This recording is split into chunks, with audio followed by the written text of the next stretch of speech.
Assalamualaikum, Sheikh. I hope you're doing well. Alaykum assalam wa rahmatullah. Alhamdulillah.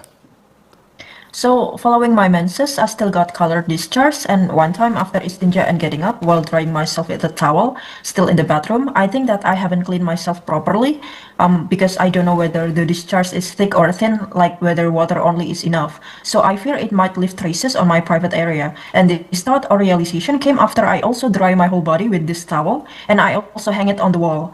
I immediately cleaned myself again and washed the towel, maybe because I was rushing. I forgot to check for traces of najasa first. Should I clean my whole body and the hanger and the wall, or should I just assume I did istinja correctly the first time? Jazakallah khair. No, of course. You have to assume that you've done everything right from the first time.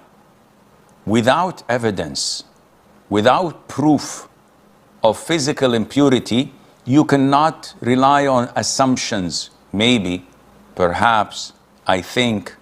No, all of this you have to throw in the dustbin. If you don't have physical proof that supports that there are impurities on the towel you can see, or on the wall or on your body, then ignore it.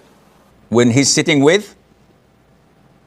When he's facing with tightened sustenance, is unable to find a good job, even though after trying a lot. What should one do when he's facing with the tightened sustenance?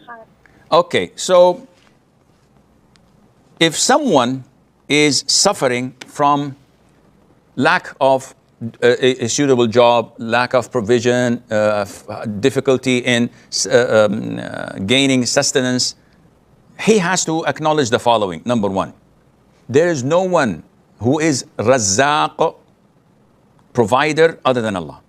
And no Muslim has any doubt in that. So you have to have the conviction, not the knowledge. Because everyone knows, but not everyone has the conviction and the belief. So you have to acknowledge that Allah is the Razzaqul Kareem. Number two, you have to acknowledge and believe that before you were born, when you were 120 days old in your mom's womb, when you were 4 months old in your mother's womb, an angel asked Allah Azza wa Jal about your provisions, and Allah told him and he wrote it down. And before that, 50,000 years before Allah created the universe, Allah had your provisions written in the preserved tablet. So no matter what you do, whether you walk on water, fly in air, nothing would come your way except what Allah has prescribed for you.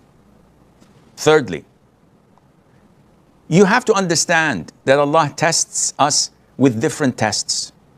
And life doesn't go on a steady pace. There are ups and there are downs. So if you reflect upon your previous years, you will find that there were so many ups and very few downs. But due to our human nature, we tend to ignore, neglect, or forget the ups. And all what we remember are the downs. When we fell sick, when we faced hardship. A true believer always acknowledges Allah's favors and blessings. And he's always optimistic. And he's always positive. When the night is the darkest, this is when the dawn is about to break. So be optimistic.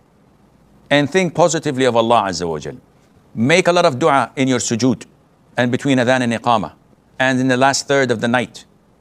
Knock on all doors, because this is part of taking the means, and be certain and sure that Allah will soon grant you what you wish and more than that.